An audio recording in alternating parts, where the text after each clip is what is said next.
책으로 만나는 우리 생활 속 궁금한 이야기들, 북21 출판사와 팟빵이 함께하는 책 이게 뭐라고, 남들이 안 궁금한 게 궁금한 소설가 장강명입니다. 안녕하세요. 책 이게 뭐라고, 남들이 궁금한 게 뭔지 궁금한 요조입니다. 요즘에 인기 있다고 하는 웹소설 네. 전지적 독자 시점, 네. 팬이시죠, 작가님도? 네, 좋아합니다. 네, 이게 그 메인 그 테마가 네. 내가 이 세계의 결말을 알고 있다, 약간 네. 이런 거잖아요. 네. 그래서 그러면은 누가 언제 죽고 누가 살고 이런 것도 다 안다는 얘기일 텐데, 네. 만약에 장 작가님도 그런 능력을 갖고 있다라고 하면 네. 어떤 기준으로 누구를 이렇게 죽는다라고 하는 운명에서 살리고 싶다, 이런 기준이랄 게 있으세요? 이거 되게 제가 얘기하면 되게 길어질 것 같은데 그냥 짧게 말씀드리면은 저는 결국에는 가까운 사람, 저랑 가까운 사람 위주로 생각을 할 것 같아요. 왜 옛날에 이렇게 유주님 혹시 허준 뭐 이렇게 드라마 그런 거 보면 자기 자식 오는데도 막 줄 서라고 하는 그런 거 있잖아요. 네. 줄을 서시오 이러면서 제가 제 친구랑 같이 그때 그 드라마를 이해를 못 하겠다고 자식 먼저 치료해야 되는 거 아니냐 그런 얘기를 했는데, 이게 저는 그게 이기주의가 아니라 약간 어떤 종류의 좀 심오한 어떤 철학으로 발전을 시킬 수도 있을 것 같거든요. 네. 근데 얘기가 길어질 것 같으니 이따 진짜 전문가 모시고 한번 해보겠습니다. 더 길어진 얘기 되게 궁금한데 네. 오늘의 손님 모시고 같이 얘기 나눌 수 있을 것 같아요. 네. 우리의 세상을 살면서 우리는 모든 순간마다 선택을 해야 되는데요. 네. 오늘 이 시간에는 어떤 윤리로 세상을 살아가고 또 선택을 해야 하는지 고민해보는 시간을 가져볼까 합니다. 먼저 작가의 말로 만나보겠습니다. 의료윤리는 다른 모든 주장을 누르는 하나의 가치를 찾아 싸우는 분야가 아니었다. 물론 그렇게 생각할 수밖에 없었다고 변명할 수도 있다. 학교에서 책에서 배웠던 의료윤리를 피상적으로 이해한 결과였으니까. 하지만 의료에서 발생하는 수많은 문제는 의학의 과학적 접근이 내린 결론으로만 끝나지 않으며 좋은 의료란 무엇인지에 관한 정답은 없다. 네, 우리 삶에 의료 윤리가 필요한 순간 언제일까요? 치과 의사이자 의료 인문학자인 김준혁 작가님 모셨습니다. 반갑습니다. 안녕하세요. 네. 안녕하세요. 네, 안녕하세요. 책 이게 뭐라고? 애청자. 네, 애청자 김준혁입니다. 나 예. 맨날 장 작가님 약간 그렇구나. 비열하게 로고송 부르시잖아요. 네. 약간 비열한 감이 있잖아. 그래요? 네, 근데 이게 뭐라고? 그런가? 비열해. 근데 뭔가 네. 오늘의 로고송 뭔가 되게 짧지만 절도 있는 이게 뭐라고? 약간 유주님이 부르시니까 약간 무슨 해병대 군가 같은. 너무 좋은데요. 아니 예. 근데 방송 들어가기 전에 실제로 저희 방송 애청하고 계시다고 말씀해 주셔서 얼마나 감사하던지요. 네, 열심히 듣고 있습니다. 네. 한 1년 반 정도. 마치 장 작가님이 나온 다음부터 들은 것 같은 느낌이 들지만 정말 훌륭한. 그런 것 같은데요. 예. 네. 아무튼 애청자인데요. 네, 애청자가 제일 중요한 것 같고 옛날에는 이제 아기들 치료하는 소아치과 전문의였고요. 네. 지금은 의료윤리 그리고 의료인문학 전공자라는 이름이 더 익숙합니다. 네. 사실 저희한테는 그 단어가 익숙하지가 않거든요. 네. 유주님도 혹시 그 단어 들어보신 적 있으신가요? 의료 인문학? 아니요, 저도 되게 낯설고 그래서 의료 인문학이라는 게 어떤 학문이고 이제 구체적으로 어떤 것을 말하는 것인지 좀 이번 시간을 통해서 좀 알아갔으면 좋겠어요. 네. 예. 이 TMI가 될 것 같지만 네. 예. 의학이라는 게 사실은 뭐랄까요, 종합 학문이잖아요. 그 뭐 나누면 사실 의과학이라는 영역이랑 그다음에 의료행위라는 영역으로 좀 억지로 좀 쪼개볼 수 있을 것 같습니다. 실제로 환자를 만났을 때 행하는 방식에 대한 어떤 내용들이 있을 것이고, 그 환자한테 이런 치료가 맞다 또는 이렇게 치료해야 된다라는 그 내용 두 가지가 있을 텐데 사실 환자를 뭐 어떻게 대하고 뭐 말하고 행동하고 뭐 이런 결정하는 거는 사실 뭐 저희로 따지면 뭐 문과 이런 거고 그다음에 사실 과학, 의과학, 뭐 치료하고 뭐 생물학 이런 거는 사실 이과잖아요. 그런데 사실 뭐 마치 의학하면 이과의 그 최고 탑티어 약간 그렇죠, 이런 분위기고 그렇죠. 문과 쪽이 분명히 있음에도 불구하고 여기에 대한 학문이 전혀 없지 않았다라는 생각들을 사람들이 하게 된 것 같아요. 물론 옛날에 뭐 영국에서는 의사는 신사여야 된다. 그래서 그 신사라는 거의 기준을 잡고 막 시험 보고 뭐 라틴어 패스 못하면 뭐 의사 못 되고 뭐 이런 게 있었지만서도 그리고 그렇구나. 다른 나라도 뭐 다 약속이 있었죠. 뭐 우리도 마찬가지고 미국도 마찬가지고.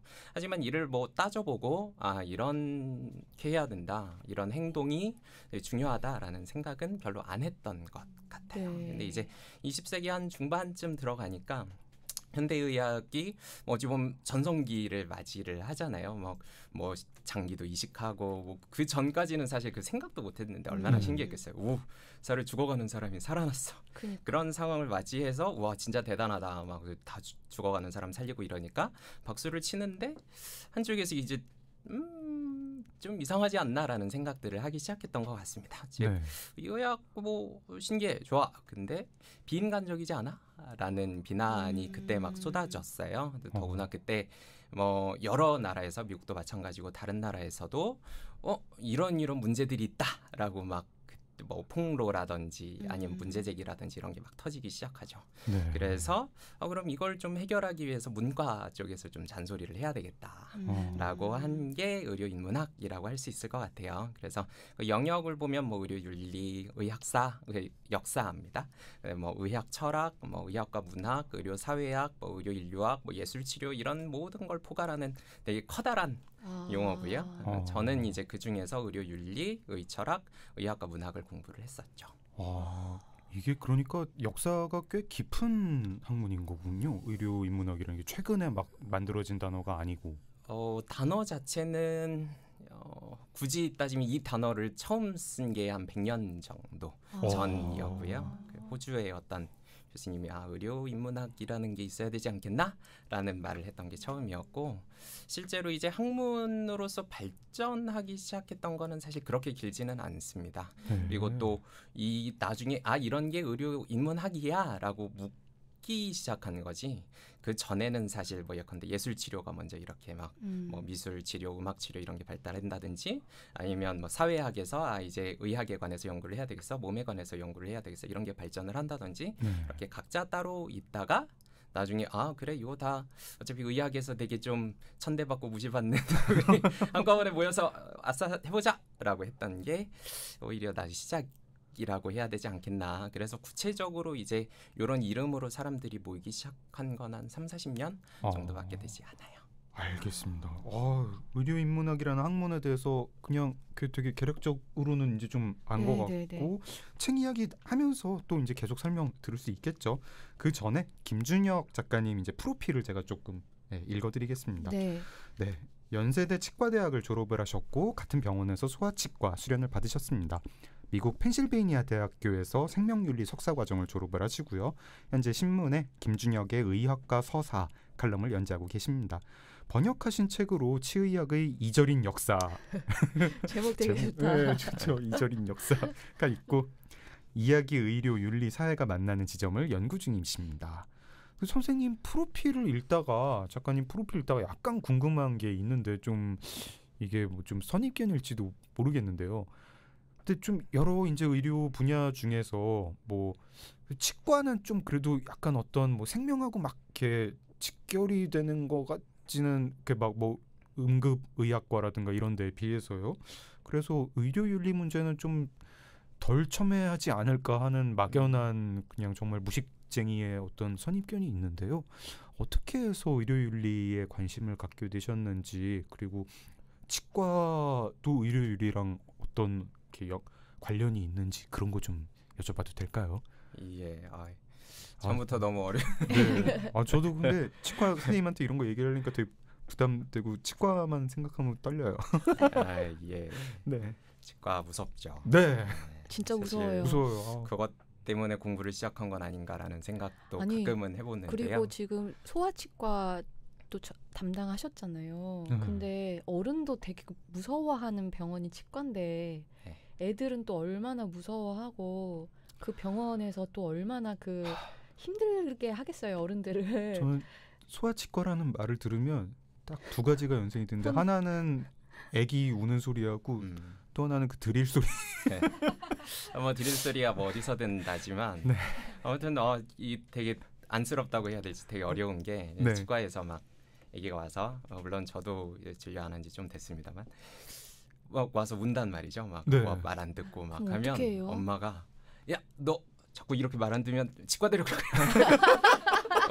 어머니 여기 치과인데요. 치과에 와서 그런 말씀을 하시는 거예요, 어머니가? 뭐 아시겠지만 치과라는 것이 되게 네. 무서운 곳. 그래서 뭔가 아이를 심지어 좀 겁을 줄 때 사용되는 곳으로 야. 이미 문화적으로 좀 자리를 잡고 있기 때문에 옛날에는 호랑이가 잡아간다 막 네. 이랬는데 요즘은 이제 그게 치과군요. 네, 설문조사 해봤을 때도 제일 무서운 의과 중에서 제일 무서운 곳으로 꼽히기도 하고, 네. 뭐 고통이 순위로 봐도 뭐 이 치통이 요 모든 고통 중에서 한 3위 정도 한다 이런 설문조사도 있고 그래서 네 걱정이 많습니다. 그래서 윤리를 공부했나? 네.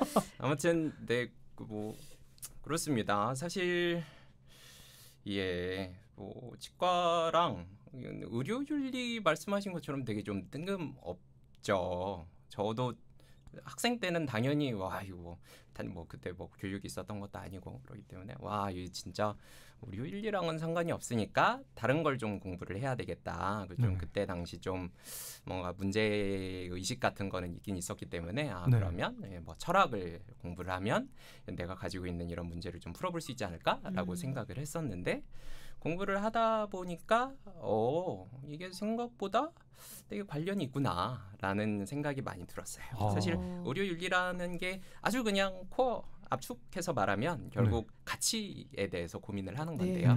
어떤 가치로 그래서 의료인과 환자가 와서 의료적인 의사결정을 할 때 가치 어떤 가치로 자신의 가치일지 아니면 다른 사람의 가치일지 사회의 가치일지 그거에 따라서 선택을 내릴 수 있도록 돕고 혹시 거기에서 잘못된 부분은 없는지 또는 좀 다르게 생각할 부분은 없는지 살피는 분야인데요.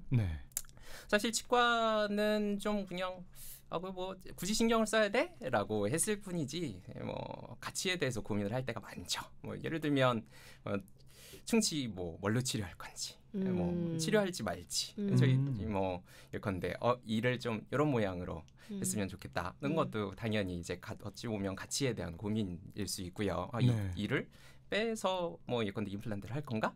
또 당연히 가치에 대한 고민일 수 있거든요. 그게 꼭 물론 이런 치료가 좋고 이런 치료를 많은 사람들이 받았을 때에 더 나은 결과를 보였습니다라고 증명을 할 수는 있지만 결국에는 그 개인은 각자 자기가 원하는 방향으로 선택을 해야 될 겁니다.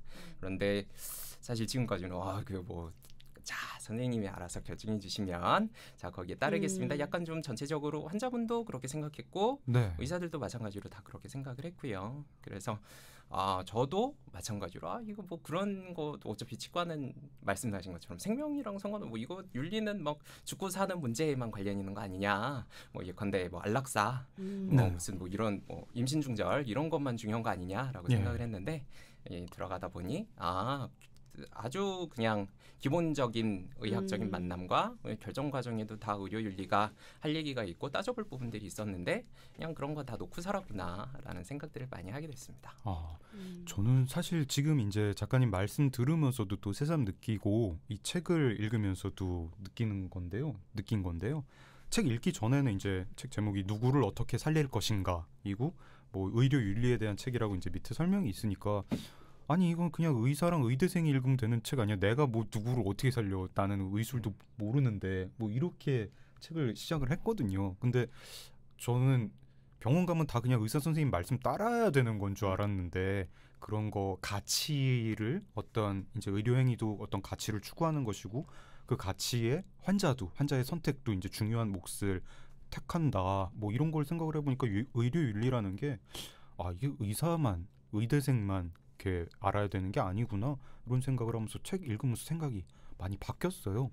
유주님 책 어떻게 읽으셨나요? 저도 비슷한 생각 되게 많이 했어요. 왜냐하면 저는 진짜 의존적이라서 병원 가면 그냥 의사 선생님이 하라는 대로 하고 저도요. 네, 그냥 뭐 내가 뭘 어떻게 의사 결정을 한다라는 거는 상상할 수 없는 일이었거든요. 네. 그래서 진짜 그 뭐 의료의 윤리라는 것에 대해서도 그 작가님 말씀해주신 것처럼 정말 그 약간 죽고 사는 문제가 이제 그 연결되어 있는 그런 영역에서만 좀 생각을 했었고, 근데 책 읽으면서 정말 많이 바뀌었고요. 그리고 또 하나는 은유에 대해 되게 많이 생각하게 됐어요. 진짜로. 뒤에 또 있죠. 네, 네. 책의 이제 뒷부분에 은유에 대한 이야기가 많이 나오는데요. 네.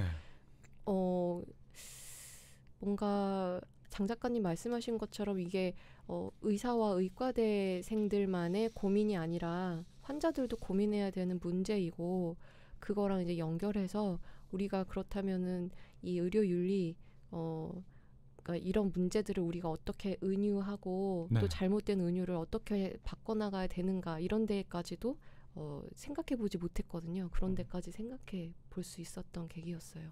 이 책을 어떻게 집필을 하게 되셨는지를 여쭤볼까 봐요. 네. 어떻게 이 책을 쓰게 되셨는지요? 처음부터 뭐 책을 써야 되겠다라고 이렇게 정자를 해서 이 원고지를 놓고 한자 쓰기 시작했던 건 아니고요. 네. 미국에 갔을 때 여유 시간이 좀 있어서 글을 좀 써볼까 생각을 했는데, 우연히 그리고 되게 감사하게 기회를 주셔서 칼럼을 연재를 할 수 있었습니다.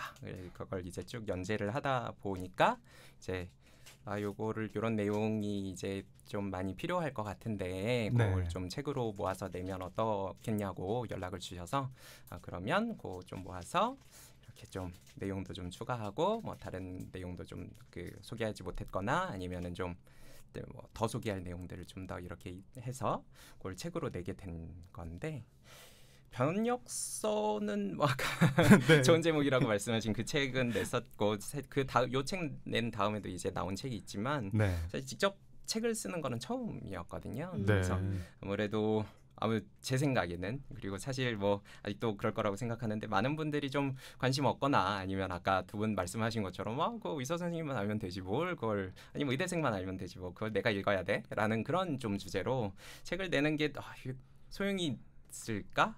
물론 저는 당연히 이거 너무 중요하고 꼭 아셔야 됩니다. 아까 말씀하신 것처럼 이게 그냥 의사 일이 아니라 사실 환자 가족 뭐 사회에서 알아서 이거 이런 부분으로 가야 되고 이런 거 필요하다라고 이야기를 해줘야지 이게 올바로 갈 수 있는 건데 이거 말씀 다들 그렇게 생각을 하시니까 그냥 병원 가서 이야기 뭐 잘 듣고 뭐 필요한 거는 뭐 하면 되고 안 하는 건 뭐 그냥 필요 없 아니면은 뭔가 좀 돈을 벌기 위해서 하는 건가 보다. 뭐 약간 좀 그런 분위기로 지금 이렇게 전반적으로 생각을 하시니까 책을 내는 게 사실 무슨 소용이 있을까라는 생각을 계속했습니다. 뭐 어찌 보면 내가 너한테 알려달라고 하진 않았는데 괜히 설명하지 않아도 돼라고 하시는 분도 있고, 뭐 심지어는 뭐 의사분들은 우리가 알아서 할 일이지 왜 그걸 자꾸 밖으로 가지고 나가? 뭐 이런 분들도 계시고 그래서 그렇구나. 그 사이에서 뭐랄까 약간 회색 분자처럼 사는 게 그게 제일 힘들죠.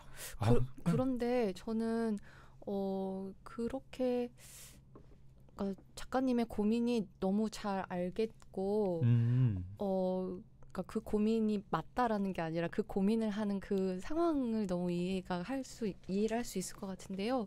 근데 그냥 저는 약간 좀 가벼운 느낌이지만 이런 느낌도 들었어요. 이 책 안에 사실 의료 윤리에 대해서 얘기하고 있지만 사실 굉장히 많은 책과 영화 이야기가 또 그러니까 문화 이야기가 담겨 있잖아요. 그래서 이 문화를 해석하는 어떤 방법의 하나로서 이렇게 문화와 예술을 이렇게 해석할 수 있고 우리가 책을 읽고 영화를 볼 때 보통은 뭐 어떤 배우가 야 이번에 겁나 멋있지 않냐? 막 이러면서 그냥 그렇게 소비하고 저도 그렇게 소비하곤 하지만요. 이렇게 볼 수도 있다. 이렇게 읽을 수 있고 이렇게 생각할 수 있다라는 굉장히 유용한 제안으로도 보였거든요. 그래서 되게 그 점에서도 너무 좋았는데요. 책이 또 이제 세 부로 구성되어 있는데 그 중에 일부가 어떤 그냥 인문 에세이라고 해도 될 내용이잖아요.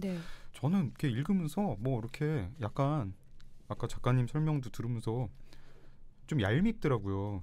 뭐 그냥 뭐 다른 업계 본업이 있으신 분들이 뭐 의사, 뭐 판사, 검사분들이 그냥 뭐 심심해서 썼대요. 뭐 진료하고 판결하고 뭐 맞아, 이렇게 수사하면 되는 거 아니야? 왜 꼭 남의 업계를 이렇게 꼭 들어와가지고 막 심심해서 썼는데 뭐 되게 잘 써가지고 뭐 신문 연재도 하고 한겨레 연재도 하고 뭐 문학동네에서 연락 와가지고 책이 냈는데 내면서도 이건 뭐 내면 뭐 무슨 소용이 있을까? 뭐 그런 고민을 했고 뭐 지금도 하고 있어요. 막 이러면 너무 얄밉고 근데 막 책 내용도 좋고 막 이러면 되게 그러니까요. 아까도 그냥 시간이 남았대. 네, 전국 전문직 종사자 여러분, 정말? 네 본업에서 전문성을 키우시고요.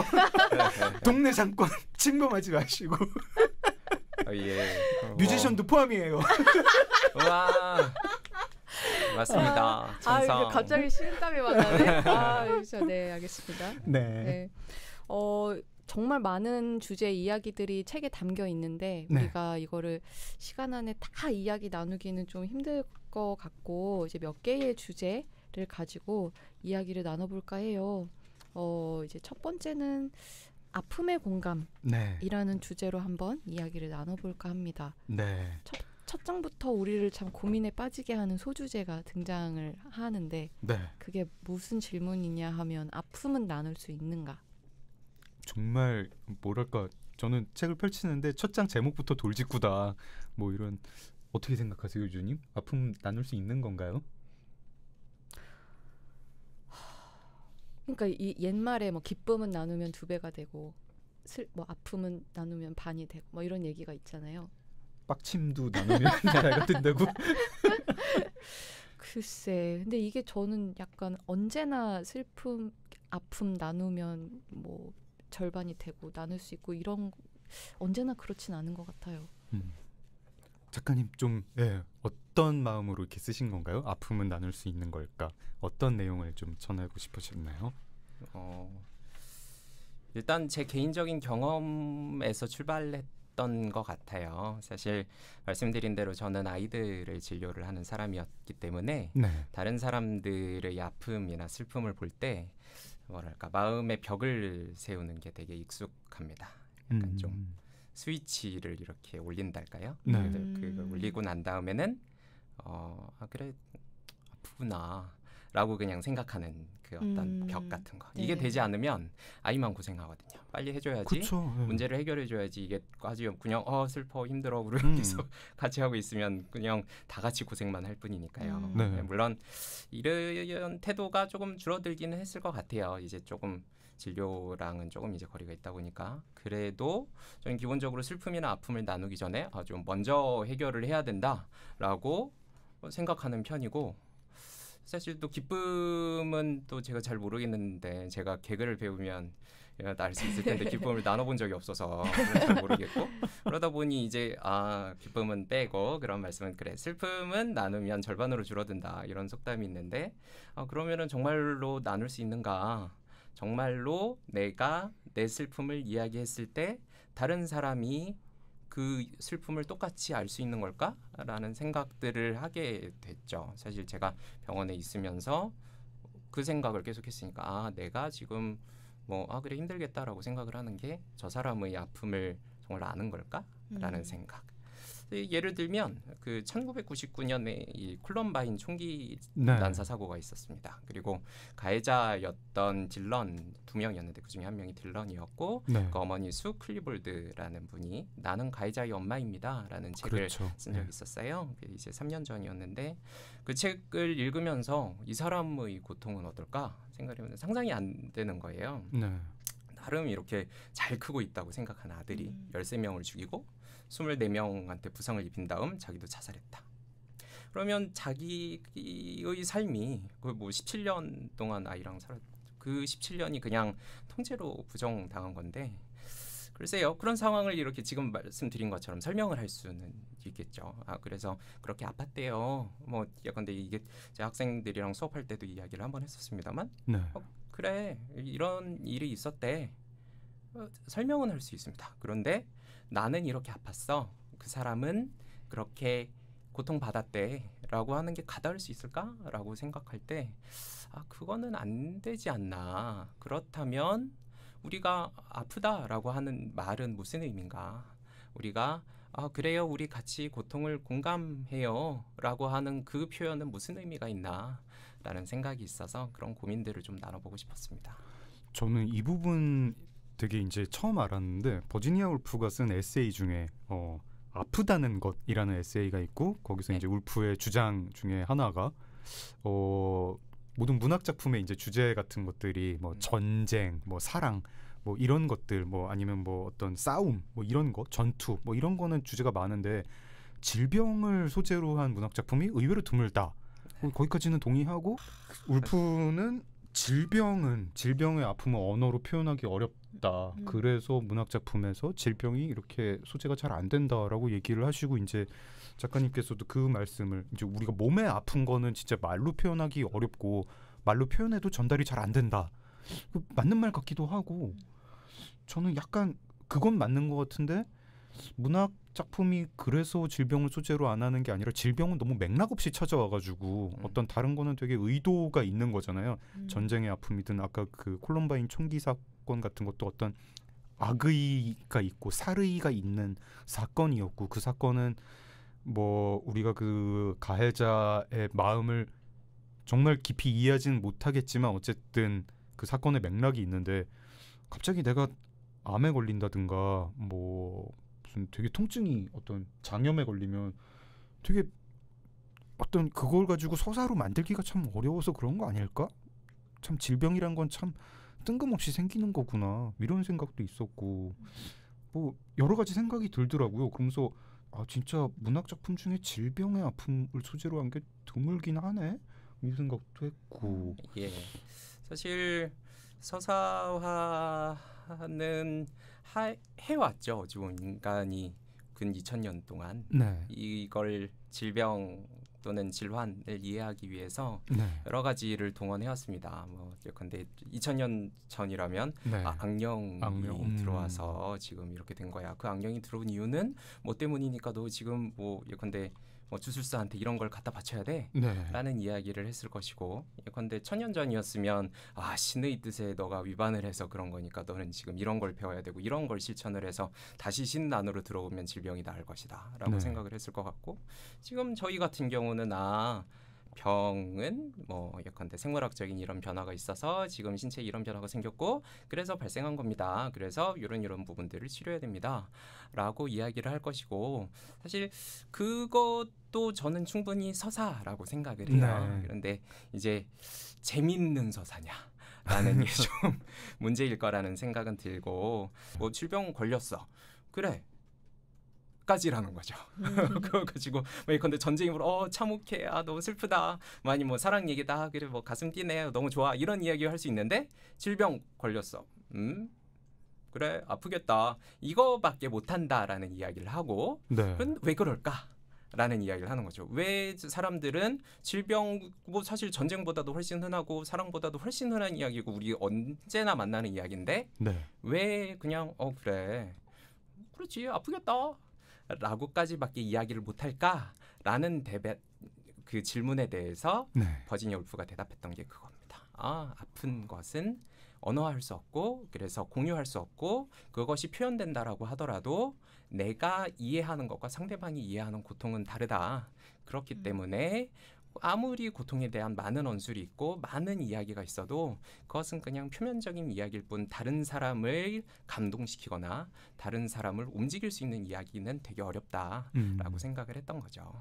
저만 해도 지금 이제 작가님 말씀을 하시니까 생각이 드는 게 치통을 가지고 소설을 써보라라고 하면 정말 다른 사소한 거를 가지고는 쓸 수 있을 것 같은데 예를 들어가지고 뭐 부슬비를 가지고 소설을 쓰라고 하면 쓸 것 같은데 에세이를 쓰라 뭐 쓸 것 같은데 치통을 가지고 쓰라고 하면 참 뭘 어떻게 막 이렇게 아팠고 아프네 이거 그리고 이게 언어의 한계인가 뭐 이런 생각도 들기도 하고 그렇습니다. 근데 이제 질문은 여기서 이제 이 제목은 아픔은 나눌 수 있는 걸까이고 뭐 언어로 나누긴 참 힘들다 이런 생각이 드는데 아픔은 나눠야 하는 걸까? 뭐 이런 질문을 던지면 또 다를 것 같아요. 여기 이제 요즘 이제 뭐 공감을 계속 강조를 하는데 사실 저는 아까 작가님도 말씀해 주셨지만 제가 병원에 가면 뭐 의사 선생님이 저의 아픔에 공감도 해주면 좋겠지만 그거보다는 공감을 못해도 진료를 잘하는 사람이길 바라거든요. 그리고 너무 공감을 많이 해서 막 제가 어디 뭐 메스를 대야 되는데 그걸 막 못 대고 이러면은 그런 선생님을 바라지는 않거든요. 어떤 의료 현장에서 이런 공감의 중요성 같은 거를 좀 달리 보시고 그러나요? 현장에서 달리 보시는지는 잘 모르겠고 네. 저는 이제 학교에 있으면 네. 많은 이 어르신들이 우리 이제 공감을 잘해서 이 애들이 공감을 좀 환자한테도 공감도 좀 해주고 말이야. 그러면은 환자들도 좋아하고 우리도 좋고 다 좋은 거잖아. 이런 식으로 말씀을 많이 하시는데 네. 저는 사실 너무 그런 이야기가 싫어서 네. 사실 좀 이전부터 공감 얘기는 좀 안 했으면 좋겠다. 특히나 의학에는 이제 의학 교육학이라고 하는 분야가 있습니다. 네. 이제 좀 잘 가르쳐 보자. 그동안의 교육을 너무 막 했다. 우리 교육학에서 좀 결과를 가져와서 학생들을 좀 더 훌륭하게 교육을 해보죠. 지금 막 1등 하는 친구들 데려와서 이게 뭐냐 이런 분위기인데요. 네. 거기에서 이제 하나의 주제로 사용되고 있는 게 공감이죠. 공감 능력을 키워야 된다. 애들이 의과대학을 다니다 보면 공감 능력이 축소된다. 그래서 그 공감 능력을 다시 발휘할 수 있도록 해주는 것이 교육자로서 할 일이다. 이런 이야기들이 되게 좀 미국도 그렇고 뭐 영국도 그렇고 막 심지어 우리나라에서도 막 여기저기 보입니다. 지금 막 공감 열풍이잖아요. 네. 공감의 시대 같은 시대를 사는 것 같은데. 근데 왜 요조님이 전에 그 뉴스 페퍼민트 실린 공감 능력의 어두운면이라는 글 읽으신 적이 있어요. 네 맞아요. 요글명 글에서 네. 청자 맞으시나요? 네, 청자. 아싸.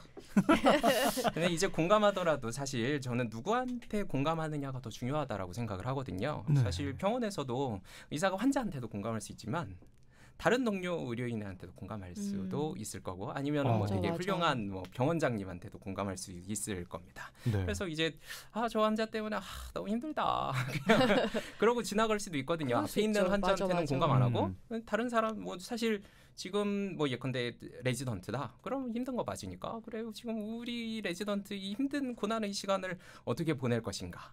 사실 그런 식으로 공감한다면 뭐 사람들이 말하는 것처럼 공감 능력을 키우면 모든 문제가 해결된다라고 생각하는 거는 어찌 보면 약간 환상 같은 거 아닐까라는 생각 들고 사실 그런 이야기들을 학생들이 많이 질문하곤 합니다. 이렇게 감정이나 아니면 전 이제 이런 공부를 하니까 그러면 뭐 인문학적인 소양이 뛰어나고 그래서 뭐 환자랑은 심지어는 대화는 잘할 수도 있는데 진료는 잘 못하는 손은 되게 좀 모자라는 의사와 손은 엄청 막 뛰어난데 이게 무슨 사이코패스인지 뭐 이런 의사가 있다면 후자가 더 나은 게 아니냐 마치 그 닥터 스트레인지 주인공처럼 차라리 그냥 뭐 그런 거 몰라도 그냥 어디 나가면 명의라는 소리를 듣는 그런 의사가 나은 거 아니냐라고 이야기들을 많이 하는데 저는 그래서 꼭 이게 배치될 얘기는 아니거든요. 뭐 공감 능력도 사실 그렇고 뭐 손기술도 뭐 그렇고 뭐 지식도 그렇지만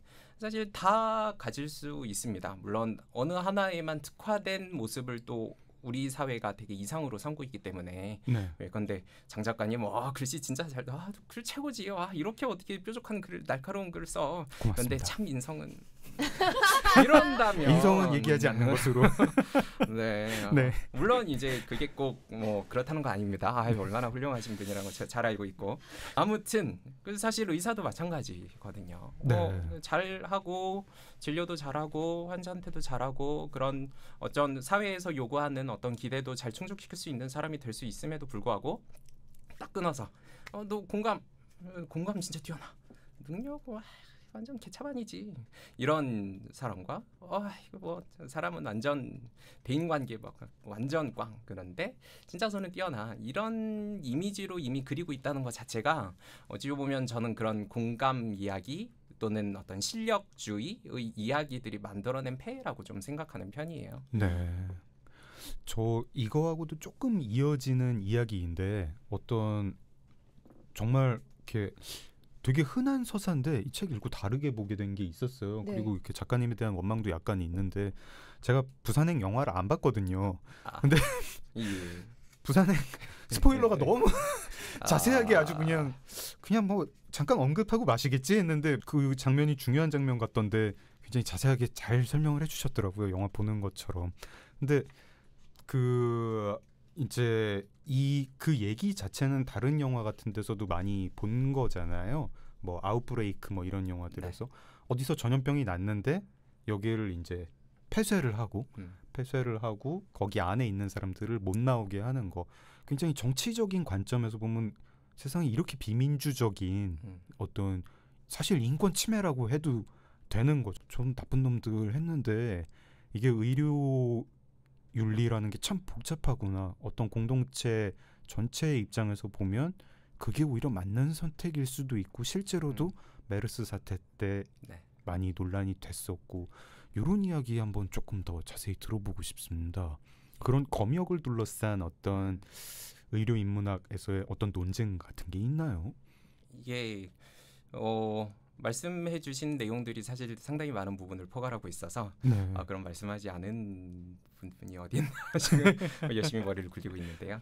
사실 메르스 사태가 그랬고 뭐 미국 같은 경우는 최근에 그 에볼라 바이러스 때문에 이제 거기 치료하러 갔던 의료진이 감염이 돼서 돌아왔는데 이 사람을 어떻게 할 것인가도 좀 문제가 됐었고 그래서 계속 사실 이런 감염성 질환이 공동체에 미치는 영향 또는 위협에 대해서는 계속해서 문제가 되는 편이에요. 당장 학교 같은 경우만 생각해도 그렇죠. 어떤 학생이 뭐 되게 잘 감염이 잘 되는 홍역이라든지 아니면 뭐 수두라든지 걸렸다. 그러면 그 친구를 학교에 안 오게 하는 거는 되게 당연해 보이잖아요. 그런데 예컨대 이게 사실 이렇게 얘기하면 걔는 초등학생? 초등학생 하루 이틀 좀 빠지면 어때? 그런데 이 친구가 만약에 대학생이었고 사실 그 질환이 그런 뭐 기침 많고 그냥 열나는 그런 질환이 아니라 예컨대 소위 성병이었다라고 하면 그때는 이야기가 조금 달라져야 되는가부터 사실 생각을 해야 되는 거예요. 그런데 사실 수두라 그러면 교수님이 또는 뭐 고등학교라면 담임 선생님이 저 친구 수두에 걸려서 며칠 동안 못 나오게 됐으니까 그냥 알고 있어라고 얘기하고 그냥 그 친구 며칠 결석하고 말겠죠. 그런데 만약에 그런 질병이다. 그러면 일단 뭐 누군가가 공동체에게 또는 그 학생들에게 또는 그 사람들에게 공지를 해도 될까요? 어떻게 생각하세요? 그냥 저 친구 이런 병이 걸렸어 라고 얘기하는 것 자체도 이미 그 환자의 사생활을 침해하는 것 아닐까요? 그 다음에 그 친구를 실제로 막아야 하는가도 사실 문제가 되죠. 예컨대 미국 같은 경우에 이제 한창 에이즈가 문제가 됐을 때 사실 에이즈 환자랑 같이 생활을 한다고 해서 뭔가 실제로 혈액이 이렇게 실제로 하는 환경이 아니라면 또는 그런 행동을 하지 않는다면 감염이 될 가능성은 거의 제로에 수렴하거나 아니면 없습니다. 지금은 심지어 이제 약을 계속 먹기 때문에 조절이 되는 상태에서는 전혀 감염이 되지 않거든요.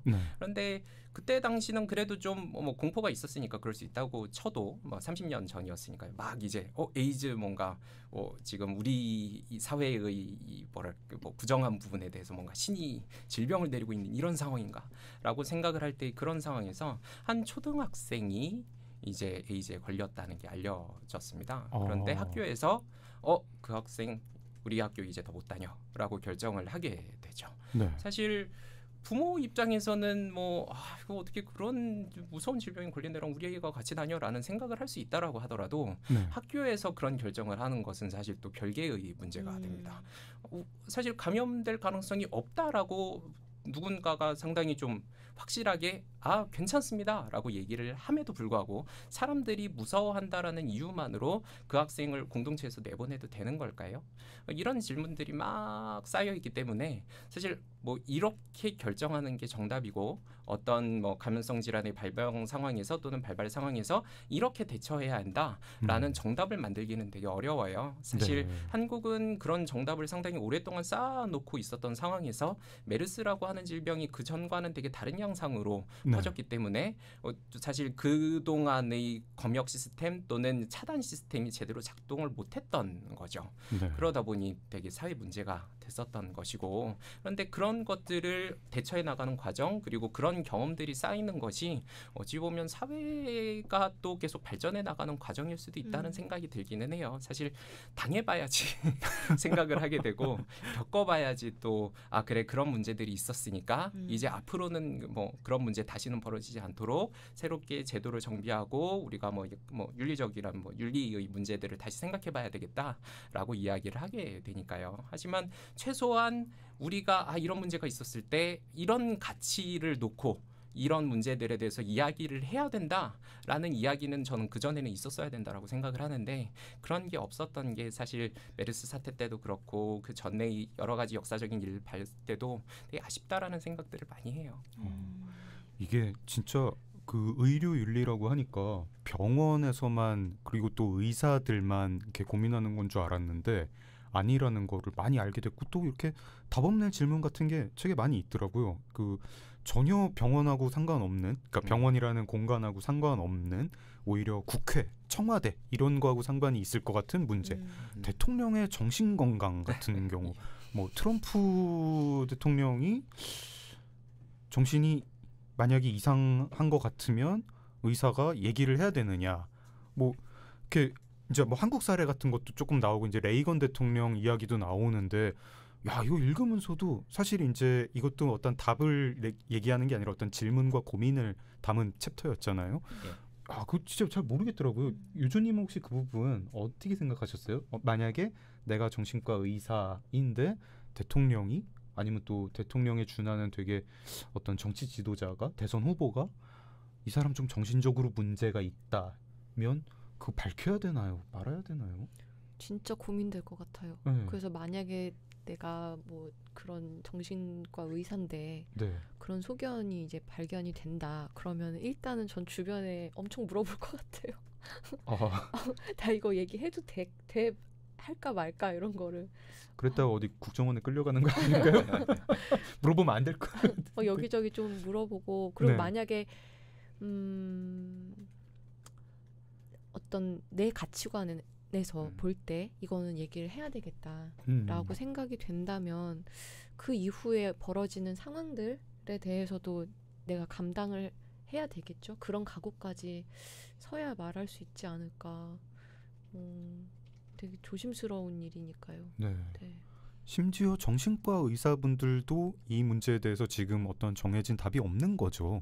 예, 물론 지난번에 한 선생님이 이제 한 연예인을 놓고서 이제 SNS에서 뭐 이런 증상을 가지고 계신 것 같다라고 이야기를 하면서 그게 뭐 무리를 빚었고 그래서 그분이 이제 윤리위원회에서 징계를 받은 사례는 있었습니다. 그런데 거기까지고요. 그러지 말자라고까지 이야기한 게 현재 상태고 앞으로 좀 더 논의를 해야 되겠다라고 생각들은 많이 하고 계신 것 같은데 사실 되게 조심스럽잖아요. 이야기를 한다는 것 자체도 이거 내가 지금 이렇게 우리가 결정하면 괜찮나? 라고 생각을 하게 되는 문제고 이게 연예인하고 어떤 정치 지도자는 분명히 사회에 미치는 영향력이 다르잖아요. 그리고 우리가 이제 어떤 정치 지도자를 뽑을 때 그 사람이 굉장히 판단이 냉철하고 또 뭐 정신건강뿐 아니라 이 사람이 임기를 마칠 때까지 육체적으로도 굉장히 체력이 있는 사람이기를 원하고 지금도 이제 미국에서 뭐 바이든 그 후보 뭐 바이든 이제 전 부통령에 대해서 계속 얘기 나오는 게 나이가 너무 많지 않나? 건강 괜찮나? 뭐 정신 건강이 아니라 이런 얘기 나올 때 야, 그분도 이제 건강 검진을 받긴 받을 텐데 거기서 이제 뭔가 좀 안 좋은 게 나오면 그거를 아는 사람들은 공동체에 그걸 알려야 될 의무가 있는 건지 그 참 모르겠어요. 일단은 알리지 않아야 한다라고 하는 게 공식적인 규칙이기는 해요. 그게 그 책에서 말씀드린 골드워터 규칙이라고 하는 건데 사실 그 규칙의 원주인인 베리 골드워터라고 하는 후보가 상대방의 이 다차원적이고 상당히 수준 높은 이 뭐랄까 바이럴 마케팅과 이 공격 때문에 결국 선거에서 대패하게 되거든요. 네. 그래서 이제 그런 일을 다시는 벌이지 말아야 되겠다라고 하고 그런 뭐 아무리 실제로 그런 질병이 있다라고 해도 그거는 그 사람과 그 주변에 있는 그 뭐 정치인 주변의 공동체가 결정할 일이지 의사가 나서서 그거를 대중에게 공개한 다음에 그거 뭐 대중이 알아서 결정하십시오. 이거는 아니다라고 일단은 결정을 해놓은 상태긴 했었습니다. 그런데 이번에 트럼프 대통령 같은 경우는 네. 이제 지금 이 사람은 사회에 엄청난 위협을 끼치고 있어라고 생각하는 이제 일군의 사람들이 있고 네. 사실 학교에 가보면 다 그렇게 생각해요. 모두 다 우리 미국 망했어 어떻게 해? 막 이런 분위기고. 네. 네. 근데 거길 조금만 벗어나서 이제 일반 생활 공간에 가면 지금 우리 좋잖아. 뭐 쟤는 왜 그래? 약간 이런 분위기로 되게 양분이 되어 있어요. 이러다 네. 보니까 또 시대상이라고 해야 될까요? 어찌 보면 뭐 소셜 미디어 SNS가 발달하고 또 사람들이 되게 원하는 것들만 골라서 듣는 사회에서 다른 이야기들에 대해서는 사실 딱 완전 귀를 막고 사니까 누구는 이제 그래 지금 정치도 문제인데 대통령도 사실 문제 있는 거 아니야? 막 이렇게 그냥 그 이야기들을 확대 재생산하고 있고 네. 누구는 뭐 우리 잘 살고 있는데 뭐 쟤네 뭐래 약간 이런 분위기로 딱 나눠져 있다 보니까 그냥 서로 그냥 뭐 너 한 방 나 한 방 하면서 치고받고 있는 거죠. 골드워터 때는 사실 그걸 진료한 의사가 아니고 그 정적들이 이제 이용한 거는 그냥 진료도 안 해놓고 나서 그렇게 비방을 했던 건데 정말 진료를 했는데 이 사람이 정말로 문제가 있으면 어떻게 해야 할지 하여튼 막 고민이 되더라고요. 저희가 청취자 여러분께 그 치과 선생님이신 김준혁 작가님을 모셔가지고 막 이렇게 치아 관리법 뭐 이런 거 뭐 이렇게 싼 치과 뭐 소개 뭐 이런 거를 그런 유용한 정보는 드리지 않고 깊은 고민만 선사하는 1부였는데 2부에서는 그래도 뭐 양심 치과 얘기 같은 것도 좀 해보고 조금 더 유용하면서 더 재밌는 그런 화제들을 해보겠습니다. 고민만 얘기하진 않고 양심 치과 뭐 이렇게 싼 거 뭐 나중에 저희 이렇게 끝날 때 시간 남으면 한번 집단 상담도 좀 받아볼까요? 나 너무 사실 물어보고 싶은 거 있는데 분위기가 그런 분위기가 아니어서 참고 있었어요. 그래요? 저도 막 여쭤보고 싶은 거 있는데 2부에 그럼 물어볼까? 저 이빨이 너무 누래가지고 이거 미백하려면 어떻게 해야 되는지 미백 시술 안 받고 좀 이렇게 뭐 베이킹 소다 같은 거 하면 되는가 뭐 이런 거 안 되는군요. 베이킹 소다 하시는 분도 좀 계시지 않은가요? 예, 계시고 효과 별로 없습니다. 효과가 없군요. 이런 유용한 정보를 간간히 2부에서 한번 해보겠습니다. 네, 그럼 2부에서 만나요. 책 노래를 그러면은 김준혁 작가님 노래로 한번 들어볼까요? 좋아. 네. 자, 그러면 2부에서 만나요. 책 네. 네. 같이 하시죠. 저랑 듀오로. 유주님 네. 주세요. 2부에서 만나요. 책 이게 뭐라고. 오.